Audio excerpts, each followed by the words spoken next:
안녕하세요. 콩나물쌤입니다.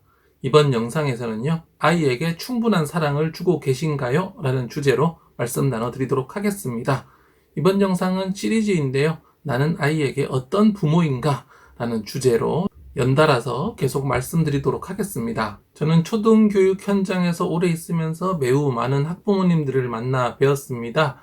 그래서 애정이 굉장히 많고 자녀에게 관심도 많으시고 열성적으로 헌신하는 부모님도 계셨고요. 애정이 좀 부족하신 건지 관심도 좀 부족하시고 방임하듯이 전혀 관여하지 않는 그런 부모님도 많이 만나 뵀습니다.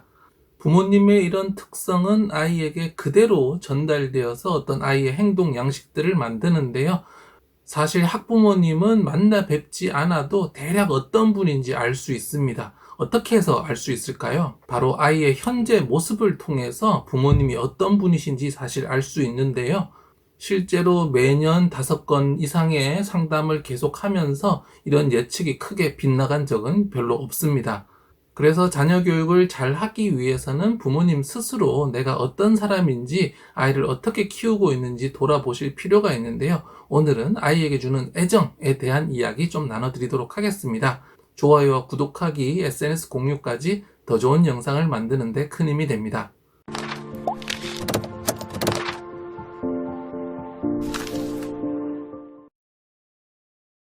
아이에게 충분한 사랑을 주고 계신가요? 첫 번째는요, 셰퍼의 부모 양육 행동 유형이라는 주제로 말씀 나눠드리도록 하겠습니다. 셰퍼라는 학자가 있습니다. 이 학자는요, 30년간, 무려 30년간 부모들의 행동 양식들을 계속 관찰하면서 기록을 해서 부모의 행동 양식을 학문적으로 규정했는데요. 이 사람은 크게 두 가지 기준으로 부모의 행동을 분류했습니다. 첫 번째는 애정이 높은가 아니면 애정이 낮은 편인가. 두 번째는 아이 스스로 자율적으로 통제하게 하는가 아니면 부모가 아이를 통제하는 스타일인가. 이런 두 가지 유형에 따라 나눴습니다. 그래서 애정이 높고 그리고 자율적으로 하게 하는 애정 자율형. 두 번째는 애정은 높지만 부모 스스로 통제를 많이 하는 유형. 세 번째는 애정이 조금 낮아서 거부하면서 아이가 자율적으로 할 수 있게 하는 거부 자율형. 네 번째는 애정이 낮은 거부형이면서 부모 스스로 통제하는 거부 통제형이 있겠습니다. 그래서 셰퍼는 이 부모 유형을 크게 네 가지 유형으로 구분했는데요. 물론 모든 부모님이 이 네 가지 유형에 딱 들어맞는 것은 아니겠죠. 제가 영상에서 말씀드리는 이런 유형들, 이번 영상뿐만 아니고요. 앞으로 말씀드리는 것은 뭐 아니면 도다 이런 말씀이 아니라 여기서부터 여기까지 있다. 스펙트럼으로 이해를 하셔야 되는데요. 예를 들자면 1이 있고 100이 있는데 누군가는 50일 수 있고 누군가는 40일 수 있고 누군가는 60일 수도 있고 90일 수도 있고 이렇게 다양합니다. 근데 양극단을 이야기를 드리는 거예요. 항상 양극단을 이야기 드리면 그 사이에서 나는 어디쯤이겠다. 예를 들어서 애정이 100인분과 애정이 0인분이 있다고 치면 나는 좀 애정이 높은 편 70이라고 생각하실 수도 있고 나는 좀 애정이 낮은 편인 것 같아 30이라고 생각하실 수도 있겠죠. 이 네 가지 유형 어디에 속하는지도 생각을 해보시면서 그 중에서도 나는 애정이 또 어느 정도 높고 낮은지 또 자율과 통제 사이에 어디쯤에 있는지를 생각을 해보시면 좋겠습니다. 아이에게 영향을 주는 요소에는요, 첫 번째 부모 요소, 아이 자기 요소, 세 번째 주변 환경 요소가 있는데요. 그렇기 때문에 이 3분의 1에 해당하는 부모 요소가 굉장히 중요합니다. 그래서 부모 스스로 내가 어떤 사람이고 아이를 어떤 방식으로 키우고 있는지를 이해한다면 더 좋은 교육을 할 수 있겠죠. 아이에게 충분한 사랑을 주고 계신가요? 오늘 두 번째는요, 애정 자율형에 대해서 말씀 나눠드리도록 하겠습니다. 애정 자율형은 말 그대로 부모님이 아이에게 애정을 많이 보여주시는 형태입니다. 아이에게 관심을 갖고 아이에게 애정 어린 행동을 하면서 아이를 품어주는 그런 태도죠. 그러면서 애정 자율형이기 때문에 자율적, 아이 스스로 자기의 문제를 결정할 수 있도록 도와주는 그런 특징이 있습니다. 애정 자율형 부모는요, 총 4가지 부모 유형 중에 가장 바람직한 형태라고 보여지는데요. 애정을 주면서 아이를 따뜻하게 키우고 그러면서도 부모가 너무 통제하지 않고 아이 스스로 자율적으로 클 수 있도록 도와준다는데 그 의의가 있겠습니다.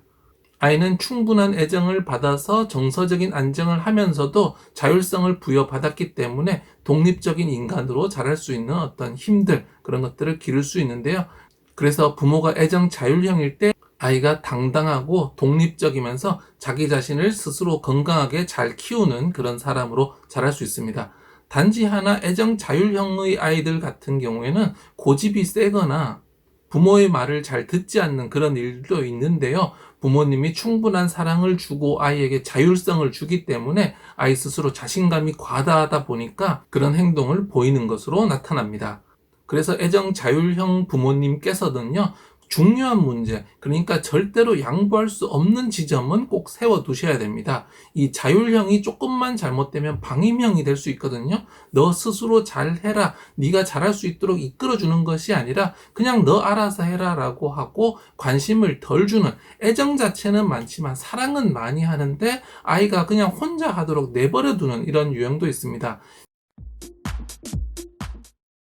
아이에게 충분한 사랑을 주고 계신가요? 세 번째는요, 거부 자율형입니다. 앞에는 애정 자율형이었죠? 이번에는 거부 자율형인데요. 그 차이가 애정이 있느냐, 없느냐에 있겠습니다. 이 거부 자율형은요, 아이와의 가까운 관계, 애정의 관계를 거부하고 일적으로 해야만 하는 일을 딱딱 하는 그런 부모라고 보겠습니다. 그리고 자율형이라고 했는데요. 사실 여기가 바로 방임형에 가깝습니다.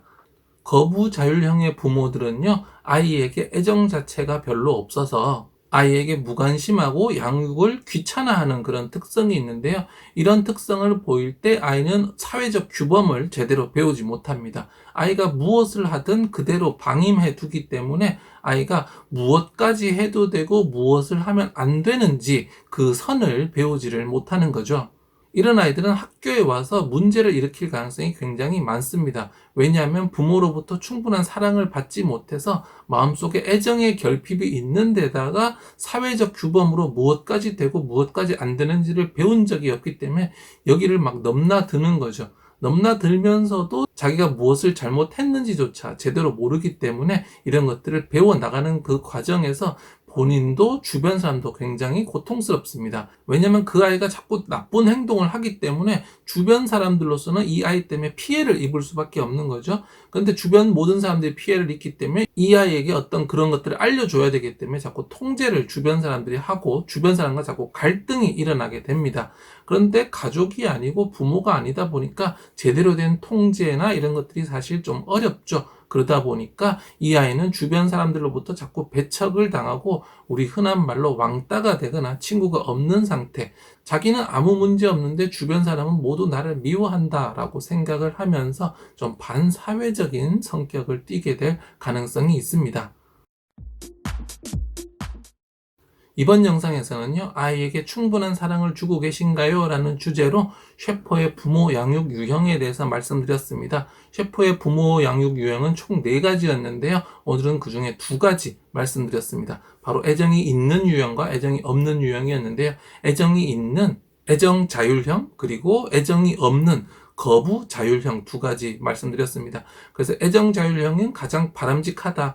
애정도 많이 주면서 아이 스스로 자율적으로 클 수 있도록 해주는 것에 가장 큰 장점이 있는데, 단지 아이가 자기에게 너무 우호적인 환경에 있다 보니까 좀 고집이 세거나 공격성이 있을 수는 있다. 그런 지점은 명확하게 선을 그어주는 것이 필요하다라는 말씀드렸고요. 2번째 유형은 거부 자율형입니다. 여기서 자율형이라고 했지만 사실은 방임형이라고 봐야 되고요. 아이를 거부하고 애정적인 관계를 맺는 것을 싫어하고 그냥 무관심하고 그냥 놔두는 것, 네가 알아서 해라 라고 하는 거부 자율형. 이럴 경우에는 아이가 애정도 받지 못하고 사회적 규범을 배우지 못해서 학교에 오면 많은 문제를 일으키고 또 다른 사람들과 함께 마찰을 통해서 스스로도 주변 사람도 고통을 받으면서 점점 반사회적 성격을 띠게 될 가능성도 있습니다.